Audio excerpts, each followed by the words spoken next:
Today, let's start solving 2022 Feb-March paper 42. Yes, let's start. A crane is used to raise a block of mass 600 kg vertically upwards at a constant speed through a height of 15 meter. Okay, so this is the crane.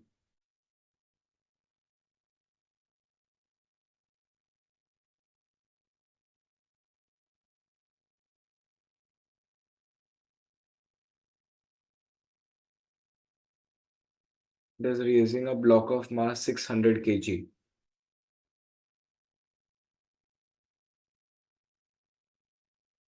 through a height of 15 meter. So this height is 15 meter.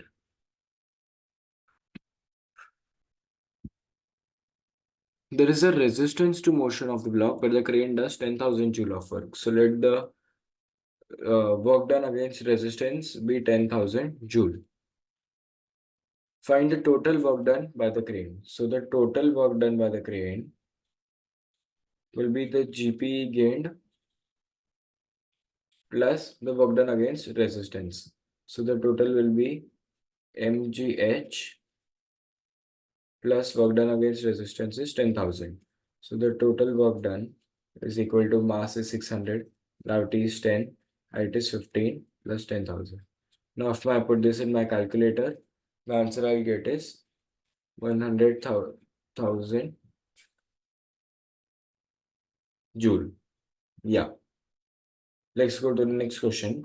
Given that the average power exerted by the crane is 12500 watt, find the total time taken, block in motion. So you know that the total energy or the work done is 100,000 joule. So we can use power equals energy upon time. So 12500 equals 100,000 upon t. So time will become 100,000 upon 12500. And if I put this in my calculator, I'll get 8 seconds. And we are done with this question. Let's go to the next question. A particle piece projected vertically upwards. Okay. So this is this. And particularly at what speed? U meter per second. Okay. We don't know the speed in short. So this will be U meter per second. P reaches a maximum height of 20 meter above the ground. Okay, so let's assume P reaches here. This is max height, and that is 20 meter above the ground. Find the value of U. So what all do we know? Yeah, one thing to note is that at the maximum height here, the velocity of the ball will be one second. The velocity of the ball will be 0 meter per second. Why? Because if the velocity was even as 0.5 meter per second at maximum height, then the ball, for example, if the ball is at max height, let's assume, and if it still has a velocity of 0.5 meter, only 0.5, then the ball will go even further. So it won't be max height anymore. So in order to be it to be max height, the velocity should be 0. If, for example, here the velocity will be 40, 30, 20, 10, 0, then again it will come down. So that is the logic behind maximum height. So all the things we know are distance traveled will be 20 meter. Initial will no final velocity will be 0 meter per second. And the acceleration due to gravity will be minus 10 meter per second square. That is because and the initial velocity we have to find out. That will acceleration will be minus 10 because SV displacement, velocity, acceleration, velocity, everything is a vector quantity. And this downward arrow should not be there.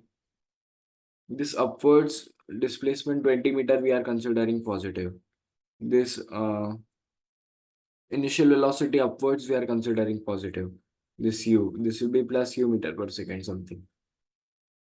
So because this is positive, because the up arrow is positive, the downward arrow has to be negative. And what is this A? A is acceleration due to gravity. And acceleration due to gravity, which is force due to the weight, always acts downwards. This is G. So that's why we have to consider it as minus J. So now going forward, we can use We have a couple of equations. S equals ut plus half at square. V square equals u square plus 2as. V equals u plus at. But once again, V equals u plus at. But we don't have the time here, so we can't really find u. Even we don't have the time, so we can't find u. So we are left with this. Let's try this now. So v will be 0. U will be, we have to find out 2. Acceleration will be minus 10. S will be 20. Now 0 equals u square minus 400. Now minus 400 will go there to become plus 400. 400 equals u square. This square will go there to become root. So u is 20 meter per second. Now going to the next question.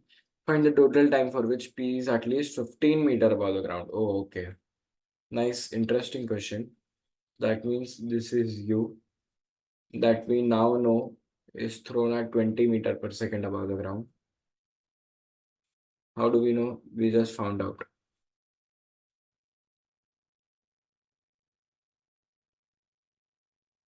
The maximum height it can reach is 20 meter. Now, what they have told us is that let's assume this height is 15 meter.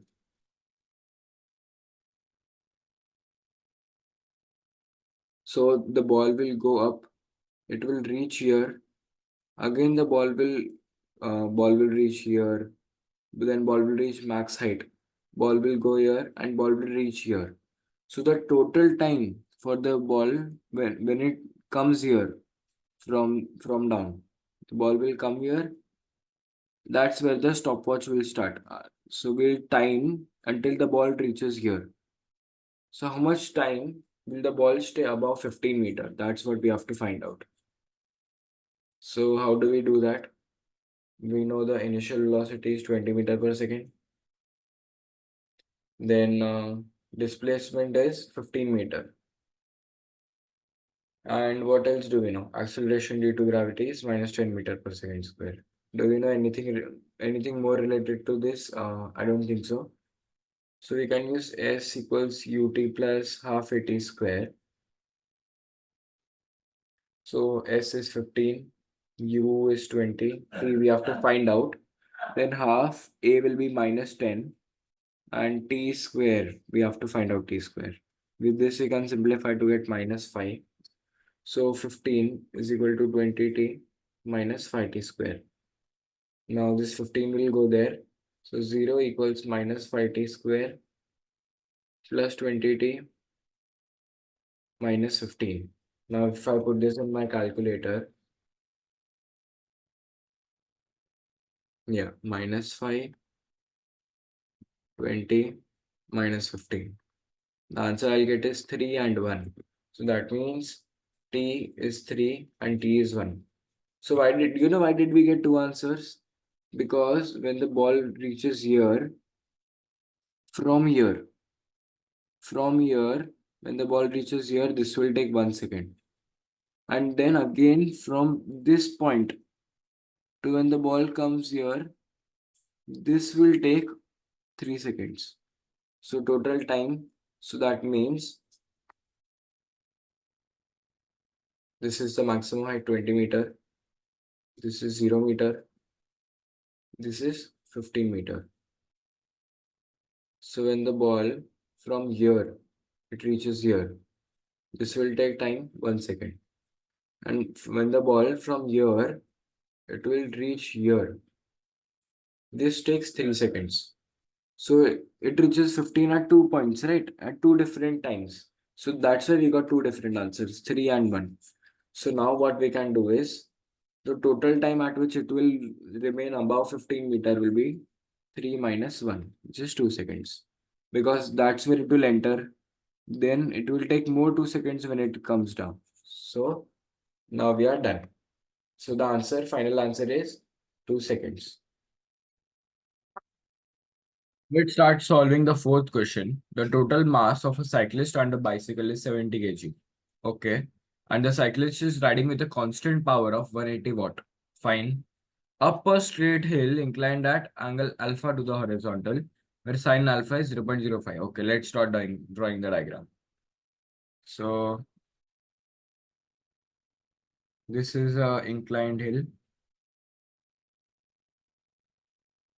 The cyclist and her bicycle. Let me use another pen. Yes. So the total mass is 70 kg. So the force due to the weight will be 700 Newton. Why? Because mass is 70 kg. What is weight? Weight equals mg, which is equal to 70 into 10, which is 700 Newton. And weight always acts downwards. So downward will be 700 Newton. And now the angle is alpha. They have told that sine alpha is 0.05. And so we can say alpha will be sine inverse of 0.05. So alpha will be sine inverse of 0.05. Now moving forward, the power constant power is 180 watt. So let us write that constant power 180 watt. At the instant, the speed of the cyclist is 6 meter per second.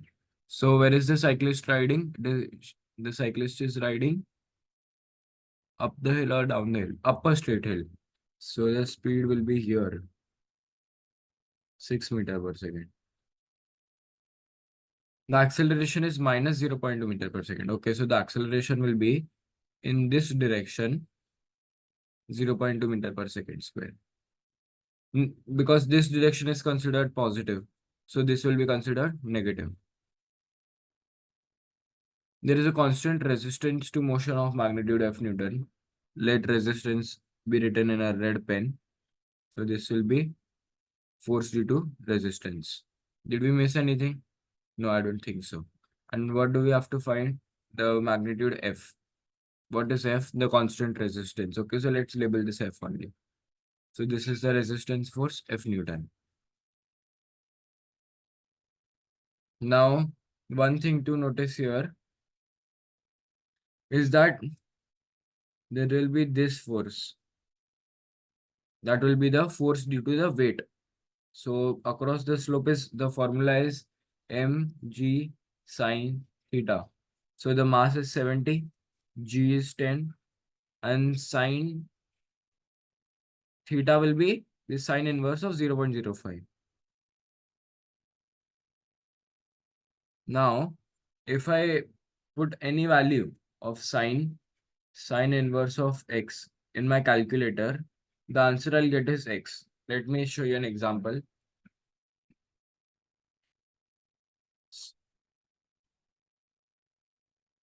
Sine inverse of 0.1, let's say. So the answer is 0.1. If I write 0.2 instead, 0.5, let's see. So answer is 0.5. If I write 0.5692, then my answer will be 0.5692. So sine inverse of x is x. So instead of this sine inverse of 0.05, I can simply just write 0.05.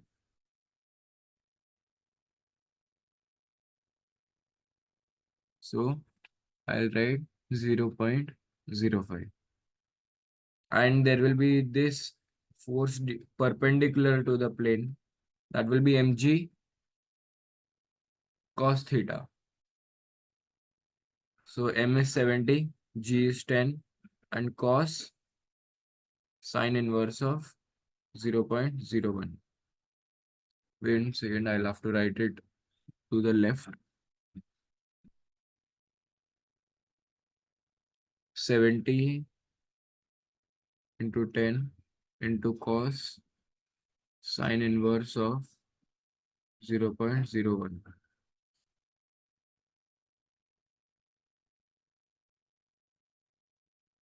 Zero point one. What is happening? Sine inverse of 0.01. Yeah. Now, because there is power, because there is power of 180 watt, who is exerting the power? The cyclist is riding with the power, right? Of 180 watt. So there will be a forward force, which will be the driving force. And why is this driving force even existing? That is because the cyclist is exerting power. And because of that power of forward force, which is the driving force, which I'll write as FD, will act upwards because the object is moving upwards. Now let's solve this question. F resultant is mass into acceleration. Because the acceleration is minus 0.2 and mass is 70, we can say this F resultant is 70 into minus 0.2. Now, if I put this in my calculator, 70 into minus 0.2 will be minus 14 Newton. So, resultant force will be minus 14 Newton. So, we can also say that the, 1 second, I'll use another pen. We can also say with the help of this diagram that resultant force is equal to the driving force minus the 70 into 10 into 0.05 minus F.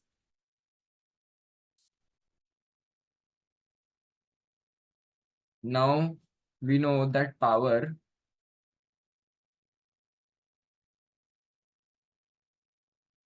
equals FV. And what is this P and F? P is the power of the cyclist and force will be the driving force. How? Because if the cyclist exerts power, then only driving force will be possible. If there is no power exerted by the cyclist, then there will be no driving force. Hence, these both are related by the formula power of cyclist equals driving force into velocity. This technically derives from power equals force into velocity. So, power of cyclist is, we know 180 watt. Driving force, we don't know. And velocity is 6. So, if I shift this 6 down right here, so I can erase this. So my value of driving force will be equal to 30 Newton. So I can say that my driving force is 30 Newton. Now again inputting this here, so resultant force will be driving force is 30 Newton minus 700, 0.05 minus F. Now what is F resultant? F resultant is minus 14, we already calculated. So F resultant is minus 14. So minus 14 is equal to 30 minus 700 is this. So this minus F we can take it here and this 14 we can take it here. So what we will get is positive F is equal to 30 minus 700 bracket 0.05 plus 14. Therefore, the value of F, if I put it in my calculator, this will be my final answer, which is 30 minus 700 into 0.05 plus 14. So my answer is 9. So that means the resistance force is 9 Newton. Let's move to the B question. Find a steady state that a cyclist could maintain up the hill working at this power. Okay. So we have to find a steady speed because right here it is accelerating and at a steady speed, steady means constant. So when the speed is constant, acceleration will be 0. And we know that the resultant force is equal to mass into acceleration. 1 second. Yep. Resultant force is equal to mass into acceleration. So if acceleration equals 0, so resultant force will also equal 0. And we know what is resultant force? Resultant force is driving force minus force due to the weight. minus the resistance force. So if resultant force is zero, driving force, how do we find out? We know that power equals force into velocity. Power is power of engine, force is driving force. Power of engine is 180 watt. And driving force, the new driving force we don't know. Because this driving force which we found out was the driving force when there was acceleration.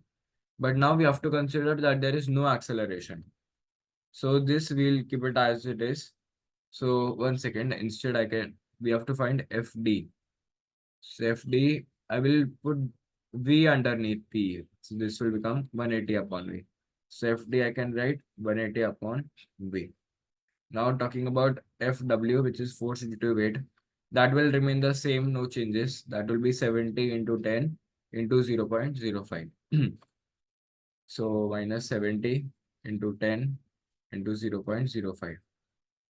Minus F will remain minus F. But do we know minus F? Yes, my F force. F, what is F? F is the resistance, and the resistance is 9 Newton. So I can input this F as 9.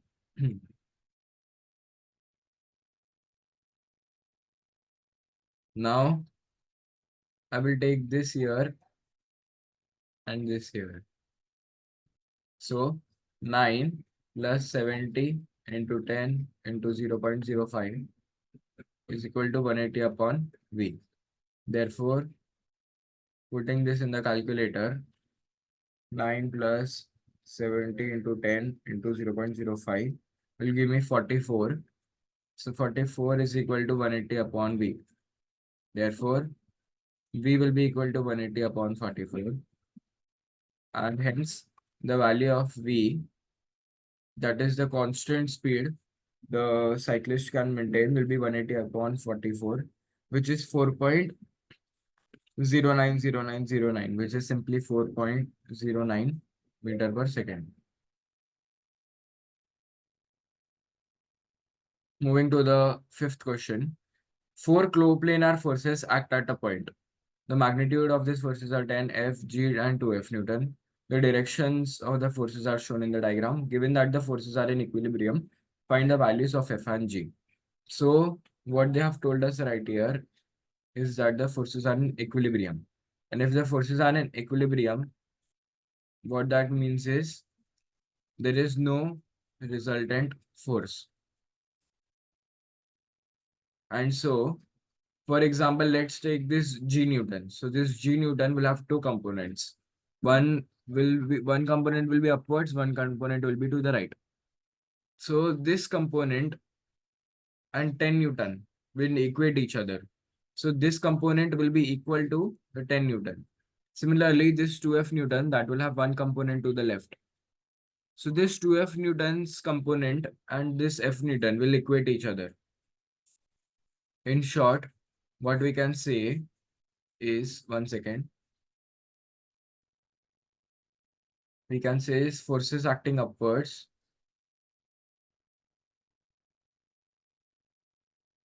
will equal the forces acting downwards.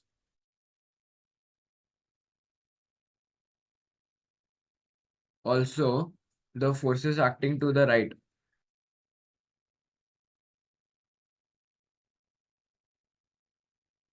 will equal the forces acting to the left. Because the system is in equilibrium. So that means there should be no resultant force. So when both left and right, if for example, if left on the force is 10 Newton, so force on the right should also be 10 Newton. That's when the resultant force will be 0 Newton. And that's what it means that the system is in equilibrium. The resultant force should be equal to 0. So now let's start equating this. I mean, let's start resolving these forces first. There is a very easy method to do this. So let's start with the 2F Newton force. So this force is acting to the northwest direction. So hence one force will act to the left and one force will act upwards. Now what I'll simply do is I will take this force and shift it here. So it will look something like this. Now let me erase the other mess. Yeah. And now I will redraw this diagram. So 1 second. One force is acting upwards. One force is acting to the right. And this is the main force, which is 2F Newton. This is 40 degree. Let this be X, this be Y. So this angle will be opposite. This angle will be adjacent.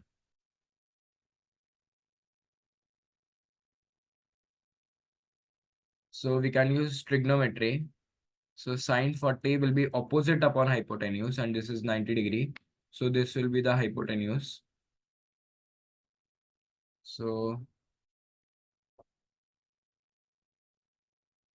sine 40 is equal to y upon 2f. Similarly, cos 40 will be equal to x upon 2f. Now this 2f will go upwards, which will give me y equals 2f sine 40. And this 2f will go upwards, which will give us x equals 2f cos 40. So y is the force that is acting upwards. So this y force will be 2f sine 40. Similarly, this x force will be 2f cos 40. So x is 2f cos 40.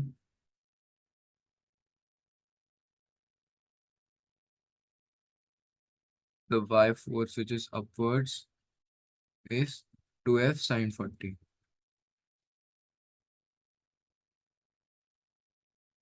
Now we are done with resolving the first force. Now what this means is, even if I cancel this force out, it does not matter because I already found two components. Now if one force acts upwards to f sine 40 and one force acts to the left to f cos 40, that is nothing but equal to f 2f Newton force acting at 40-degree angle. So this both are equal.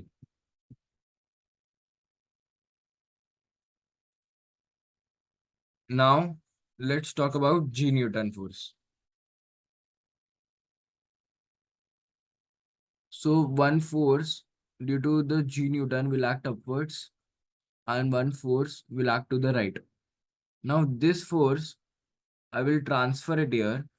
So it will look something like this.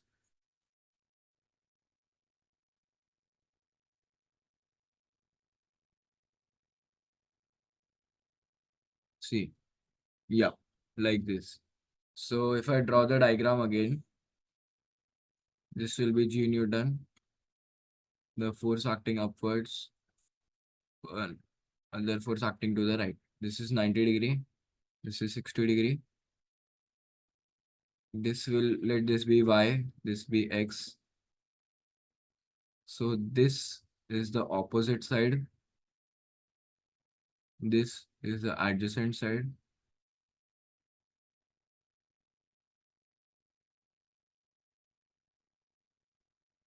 And this is the hypotenuse.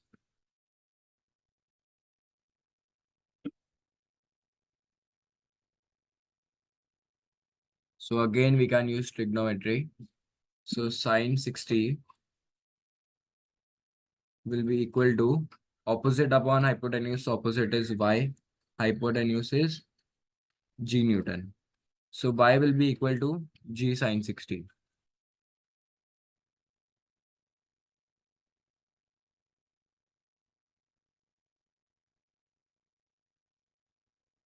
So y is equal to G sine 60. Similarly, let's move to x. In order to find x, x is the adjacent side, so you'll have to use cos. So cos 60 is equal to x upon g. Again, this g will go upwards. So g cos 60 will become x. So x is g cos 60. So what is this x? This x is g cos 60. This y is g sin 60. So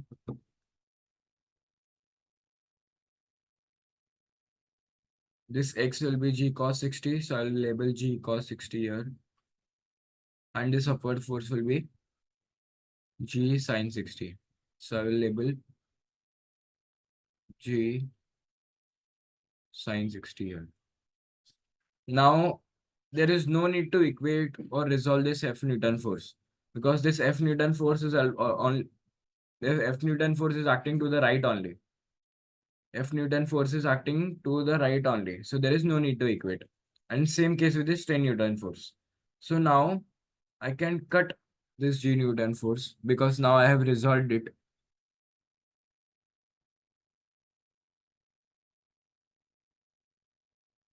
So what are the forces now with me?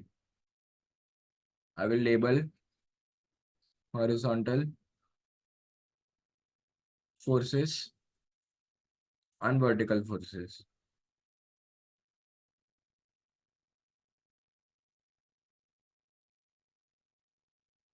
So what are the horizontal forces? The horizontal force, one, this is a horizontal force, this is a horizontal force, and this is a horizontal force. So one force is acting to the left, that is 2F cos 40.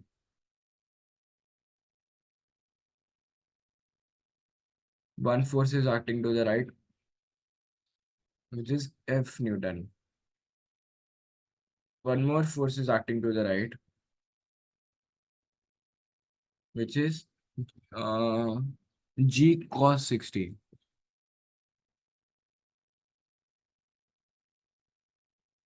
Now talking about vertical forces.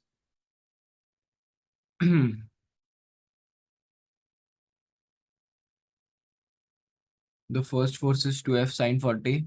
The second force is G sine 60. And the third force is 10 Newton force. So one upward force will be 2F sine 40.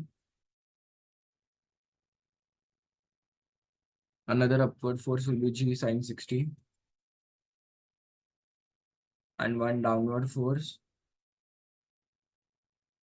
will be 10 Newton.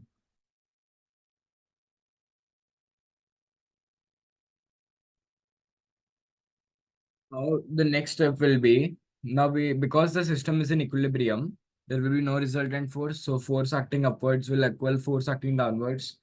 Now this is the force acting upwards, and this will equal these forces. One second, I did an error.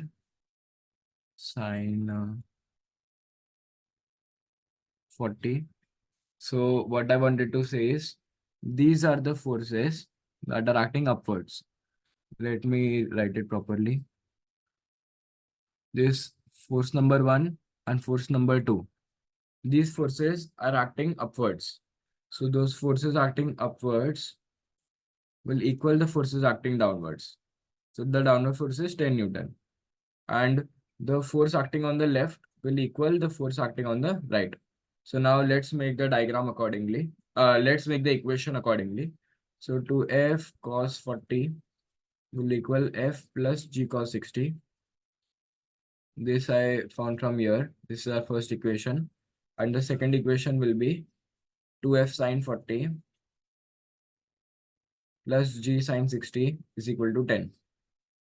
Now, if I rearrange the first equation here, I'll get 2F cos 40 minus F is equal minus G cos 60. I'll put F here, I'll put G cos 60 here, minus F minus G cos 60 is equal to 0. Therefore, we can further simplify this equation by taking F as common. So F bracket 2 cos 40 minus 1 minus G cos 60 is equal to 0. So now I can erase this.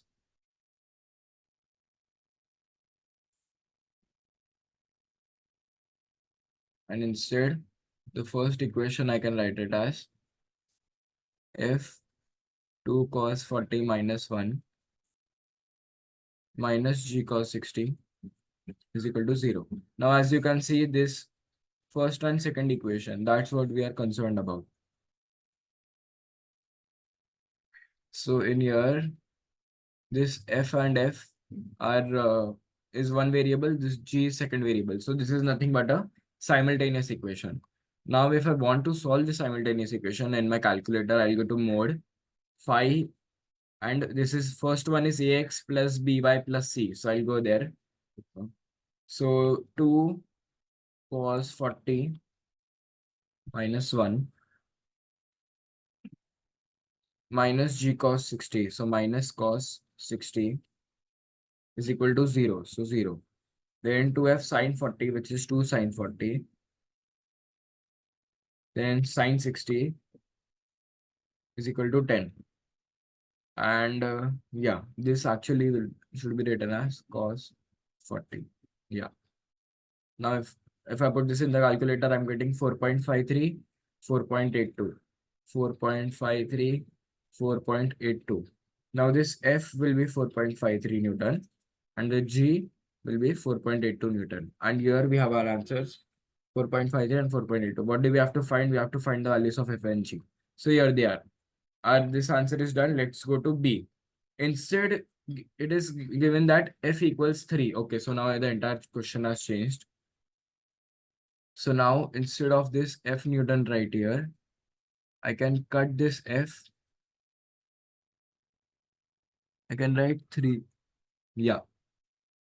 And what else has changed? F has changed. Find the value of G for which the resultant of the forces is perpendicular to the 10 Newton force. Okay, wait.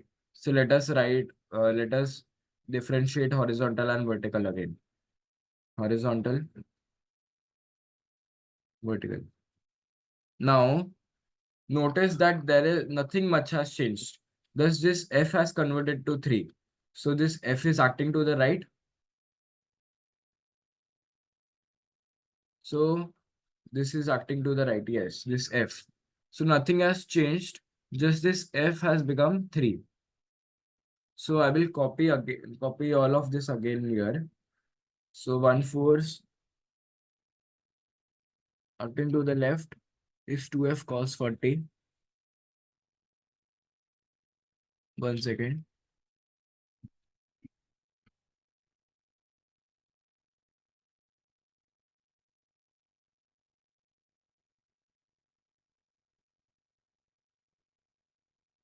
Other force is 3 Newton. And one more force is G cos 60. And vertical forces, this remains the same. 1 second. One of the forces is 2F sine 40. One of the forces is G sine 60. And the downward force is 10 Newton. Okay. Now that I have copied everything, let's get back here. So again, what they have told. Now what they have told is the system is not in equilibrium now. Now the resultant of the forces is perpendicular to the 10 Newton force. So the 10 Newton force is acting downwards. So now what they have told us is the resultant force will act somewhere here in this direction. In this direction, resultant force acts, which is perpendicular to the 10 Newton. Somewhere in, will it be to the left or will it be to the right? That we don't know yet. But now we know that it will act perpendicular. So if it's acting perpendicular to the 10 Newton force, that means that means the resultant force in the vertical direction, which is up down, the resultant force in the vertical direction, that means this direction, will be 0. That means the resultant force in the vertical direction is 0. And there is some resultant force in the horizontal direction that we have to find out. Because they have told it is perpendicular to the 10 Newton force. And 10 Newton force is acting downwards or vertically. And if the resultant force is perpendicular to the vertical, That means the resultant force will act horizontally somewhere like this. So this we have to consider here. And if it is acting perpendicular, that means there will be no force acting up and down. So what we can say is 2f sine 40 will equal g sine 12 2f for 40 plus g sine 60 will equal 10 Newton, because this is upward force, this is downward force. So force acting up will equal force acting down. So 2f sine 40 plus g sine 60 will equal 10. Now we don't know the resultant horizontal force here. What we can say is the resultant force will be equal to 2f cos 40 minus 3 minus g cos 60.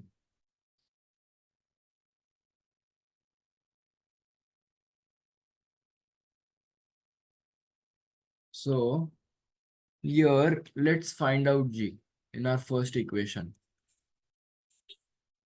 What will g be?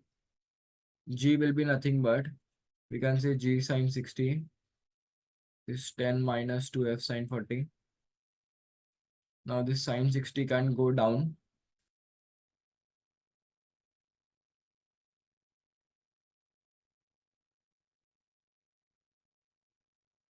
So this g became 10 minus f sine 60. This is this.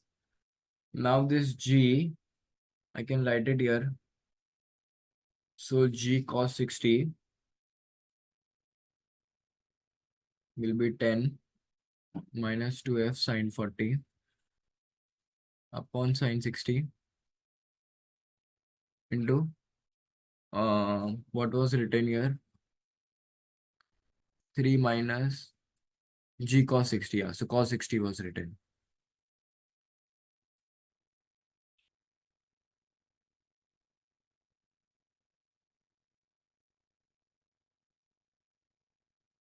Now we have all the values of f. So now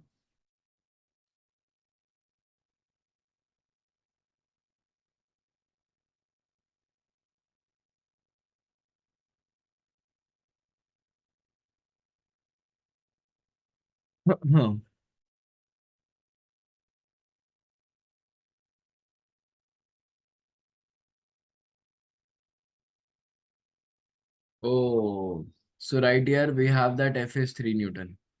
So I don't know why did I include f sine 40. I should have written 3.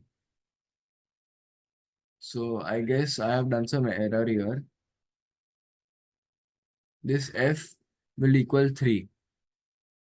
So 2f sine 40 will be nothing but 2 into 3 sine 40.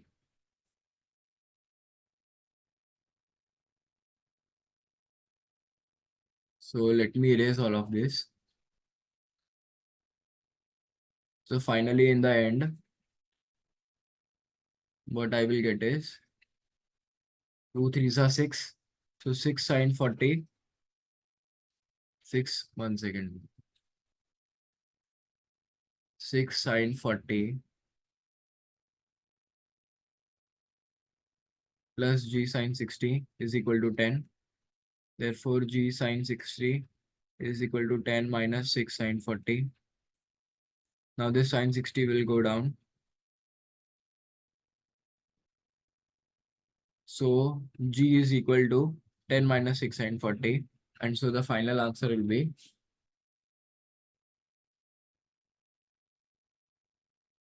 10 minus 6 sine 40 answer upon sine 60. And so the value for g is 7.09 Newton. And this is our final answer, 7.09 Newton. And that's how we end our question 4.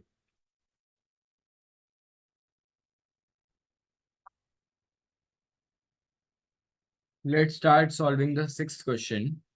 Let's read the question. A cyclist starts from rest. Okay, that means initial velocity is 0 at a fixed point O and moves in a straight line before coming to rest k seconds later. Okay, cyclist starts from a fixed point before coming to rest k seconds later. Okay, that means when the time is k, 1 second. That means when the time is some value k second, the velocity will again become 0.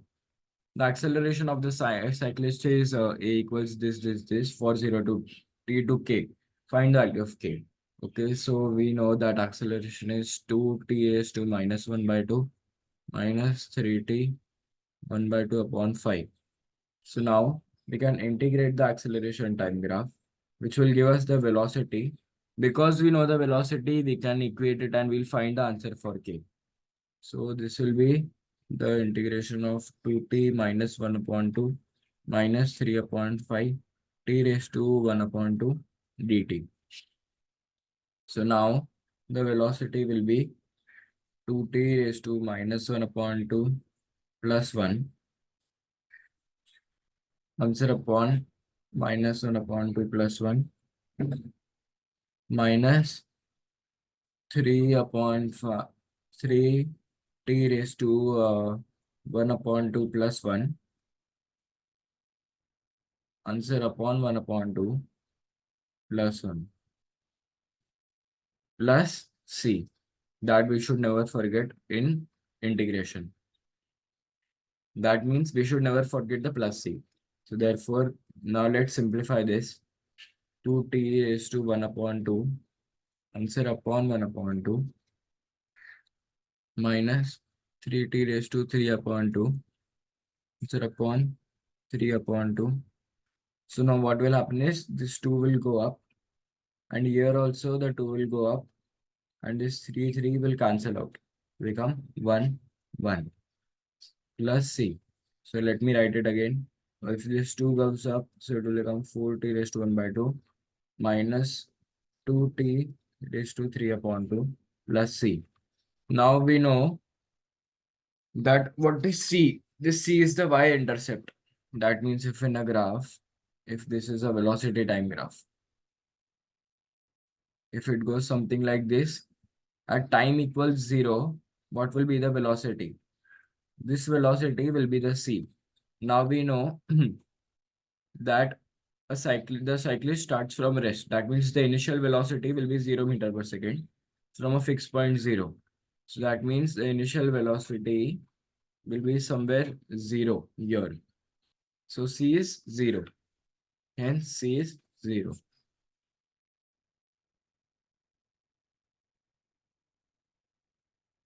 Now we have to find the value of k, and when the value of t is k, velocity is 0. So we can equate it to 0. 0 equals 4k raised to 1 by 2 minus 2k raised to 3 by 2 plus 0 will mean nothing. So this 2k raised to 3 by 2 can go there on the other side of the equation. So 2k raised to 3 by 2 will become 4k raised to 1 by 2. Now this 2 can come here and k raised to 1 by 2 can come here. Therefore,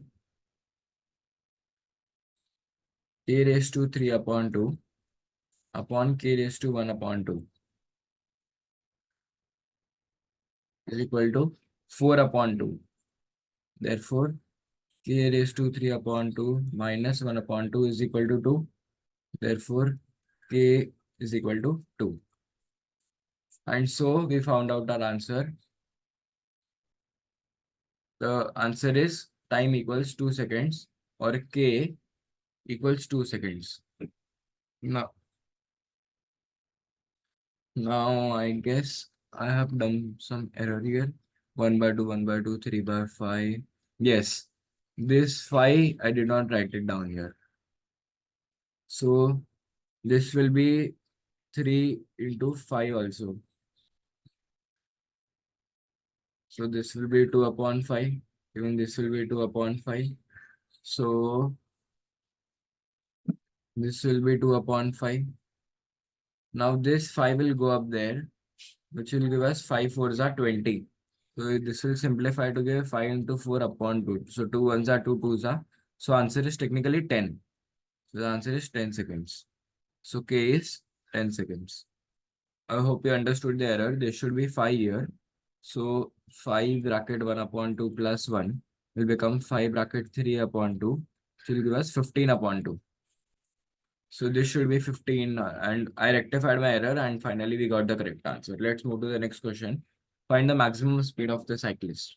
Now we know that the acceleration is 2t raised to minus 1 by 2.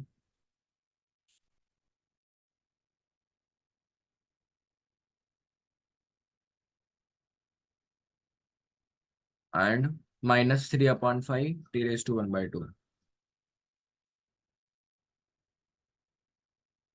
So now what we can do is we can we know during the maximum speed the at any point at any maximum or minimum point on the graph the gradient is 0 and gradient of velocity time graph is acceleration time graph. So that means at the point where acceleration time graph is equal to 0, that time we will find the maximum velocity. So let us equate this to 0. So 0 equals 2t minus 1 upon 2 minus 3 upon 5 raised to t1 by 2. So now we can shift this here. 3 upon 5 t raised to 1 by 2 is equal to 2t raised to minus 1 by 2. Now this 2 will go down. No, what we can do is we can shift this 5 up here. We can shift this 3 down here and this t raised to 2 down here. So finally, what we will get is uh, t raised to 1 by 2. This will come down, which will become t raised to minus 1 by 2 is equal to 2 into 5 upon 3. And therefore, t raised to 1 by 2 minus 1 upon 2 is equal to 10 upon 3. Therefore, t raised to 1 equals 10 upon 3. Therefore, t equals 10 upon 3 seconds. Now we have to find the maximum speed. So we know the equation for the velocity time graph, which is 4t raised to 1 upon 2 minus 2t raised to 3 upon 2. 4t raised to 1 upon 2 minus 2t raised to 3 upon 2. 2 upon 5t raised to 3 upon 2. Let me check it. Yes. And now we will input t equals 10 upon 3 in this equation. So equals 4, 10 upon 3 raised to 1 upon 2 minus 2 upon 5, 10 upon 3 raised to 3 upon 2. Now putting this in the calculator, 4 into 10 upon 3 raised to 1 upon 2 minus 2 upon 5, 10 upon 3 raised to 3 by 2. Now this value will be 4.87 meter per second. And so we have got our answer of 4.87 meter per second. Now the next question is find an expression for the displacement O in terms of t. Hence find the total distance traveled by the cyclist for the time that she reaches her maximum speed until t comes to rest. I'll repeat, find an expression for the displacement from O in terms of t. So now we have the velocity time graph. The velocity time graph is now let me use another pen. Velocity time graph is v equals 4t raised to 1 by 2 minus 2t raised to 3 upon 2 upon 5. So now from the velocity time graph, if we want the displacement time graph, what we'll do is not d, s. Displacement time graph, what we'll do is we'll integrate. So let's start integrating. So displacement time graph will be integral of the velocity time graph, which is the integral of this.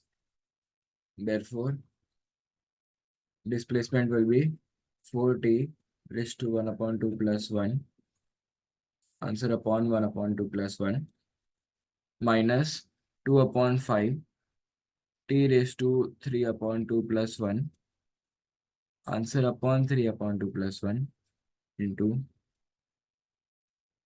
plus c. Now, what we know is that it starts from a fixed point O. And what is this O? This O means origin. So if we draw a displacement time graph, if the graph starts from origin, and this c is nothing but the y-integrate. So this y-integral will be 0. C is nothing but the y-intercept. So y-intercept is 0, comma 0. So this c will become 0. So we can simply erase this.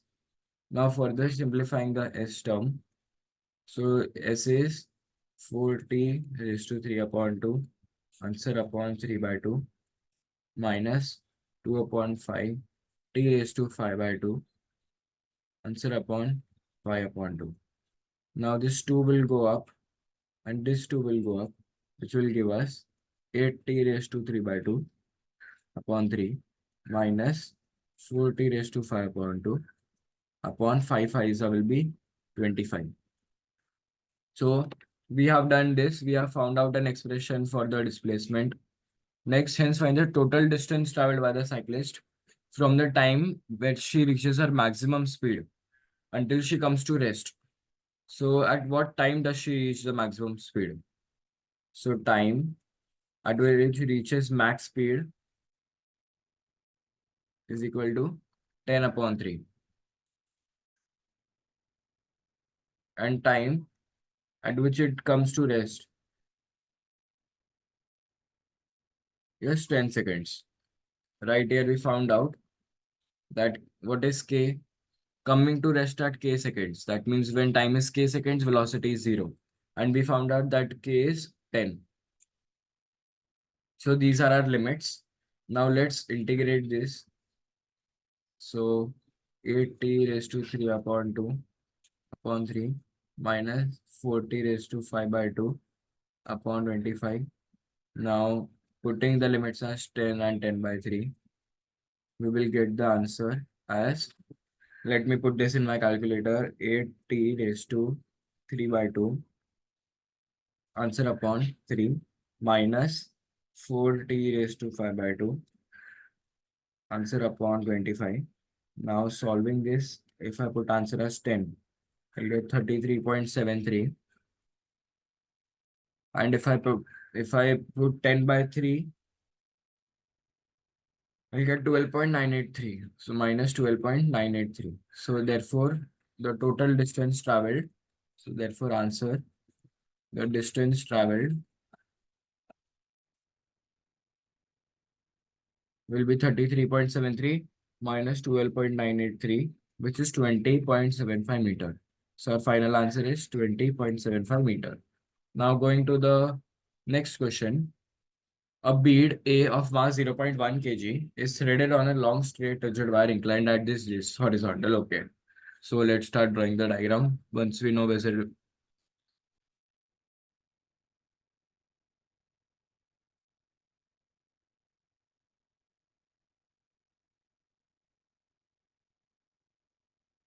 So the angle is sine inverse of 7 upon 25.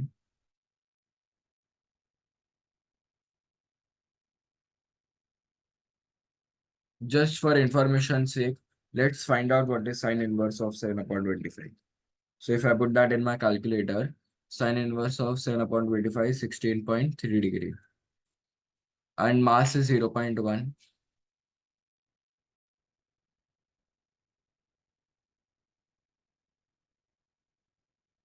A bead A. Bead means a circular object. A bead of mass long straight rigid wire. So this is bead A. Mass is 0.1 kg. So weight will be mg, which is 0.1 into 10, which is 1 Newton. And weight always, force due to the weight always acts downwards. So this is 1 Newton. And that is threaded on a long straight rigid wire. But is it threaded upwards or downwards? That we don't know yet, so we'll have to figure it out. Let's read ahead. A is released from rest and moves down the wire. Okay. Oh, so it is threaded on a long straight wire such that it does not start moving initially. So this, let's assume it is threaded here. So that means it is has rest. So, and as this threading is removed, it starts to move down from rest.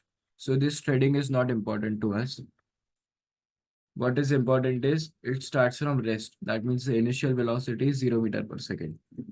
and moves down the wire. The coefficient of friction is U. Okay, at that you have to find out.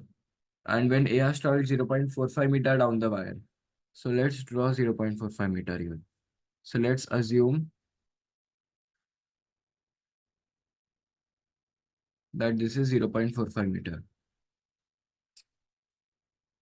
So we know that this is 0.45 meter. We also know that the as when A travels 0.45 meter down the wire, the speed will be 0.6 meter. Now what does that mean? That means when A reaches here, its speed will be 0.6 meter per second. Initially the speed is 0 meter per second. This is dropped from rest. And if it is dropped from rest, then why is it going down? Because it has weight. So there is a force due to weight. So that let's make it on the diagram. So now this force due to weight will be nothing but mg sine theta. So m is 1, m is 0.1, g is 1, and sine theta will be, 1 second, I'll have to write it down here. M will be 0.1, g will be 10, and sine theta will be nothing but sine inverse of 7 upon 25. Similarly, there is another force acting, which is because of the friction, that is the resistive force. So this will be the resistive force, which is Fr. This Fr is nothing but force due to resistance or friction. So now let's first calculate the acceleration. So what we know is when displacement is 0.45 meter, the initial velocity is 0 meter per second, and the final velocity will be 0.6 meter per second. So using SUV, we can find the acceleration. How? We can use V square equals U square plus 2AS. So V square is 0.6 square, U square is 0 square, 2A we have to find out, and S will be 0.45.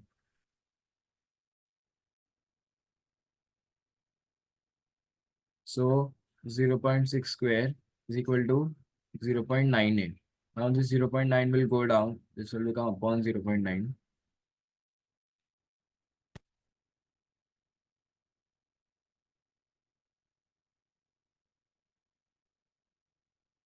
And so the final value of A is 0.6 square upon 0.9. So mode 1, 0.6 square upon 0.9 will be 0.4. Okay, so the value of acceleration is 0.4 meter per second square. Now let's input this in F resultant is equal to mass into acceleration. So what is the resultant force? The resultant force will be equal to mass, which is 0.1 into acceleration, which is 0.4. So the resultant force is 0.04 Newton. And what is this resultant force also equal to? This resultant force will also equal to the downward force, which is 0.1 into 10, which is 1, into sine inverse of 7 upon 25,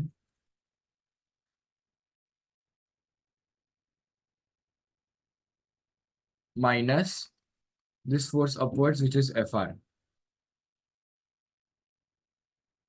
And what is this Fr? Fr is nothing but Ur. And what is this U? U we don't know, and we can find out R. How can we find out R? R is nothing but the contact force, which is this force. 1 second, let me use another pen. Which is this force that will act upwards, R. And what is this R related to? This will be related to the force acting perpendicular to the plane downward because of the weight, which is mg cos theta. So mg cos theta will be 0.1 into 10 into cos sine inverse of 7 upon 25. So 0.1 into 10 will be 1. So 1 cos inverse of 7 by 25 is nothing but cos sine inverse of 7 upon 25. So R is cos sine inverse of 7 upon 25, which I input here to find the value of FR. So if I use my calculator and put cos sine inverse of 7 by 25,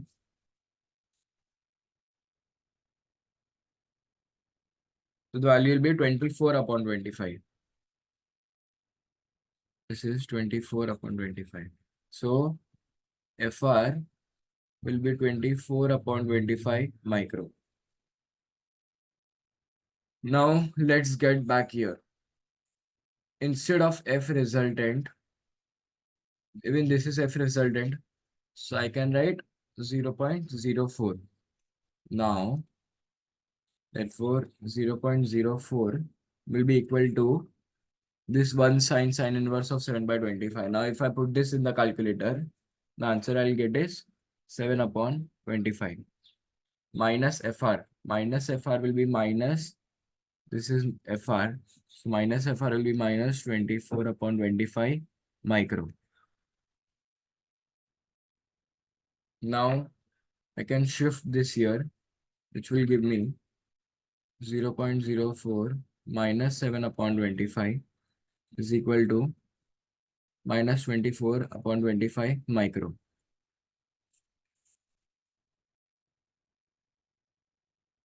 Now this 25 I can shift up, 24 I can shift down.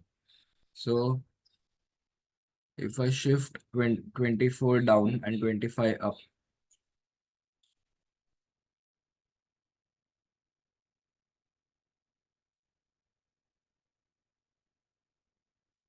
I will get this. But am I missing something? Yes. There is a negative sign here. So with this negative sign, I will transfer here, which will become this. Now, if this is my final step, if I put this in the calculator, minus 25 upon 24, into 0.5, this. I will find the value of coefficient of friction, which is the question to find this value. And that is minus 25 upon 24, bracket 0.04 minus 7 by 25. So the value of coefficient of friction which I got is 0.25. So the value of the coefficient of friction is 0.25. And here we have ended our question.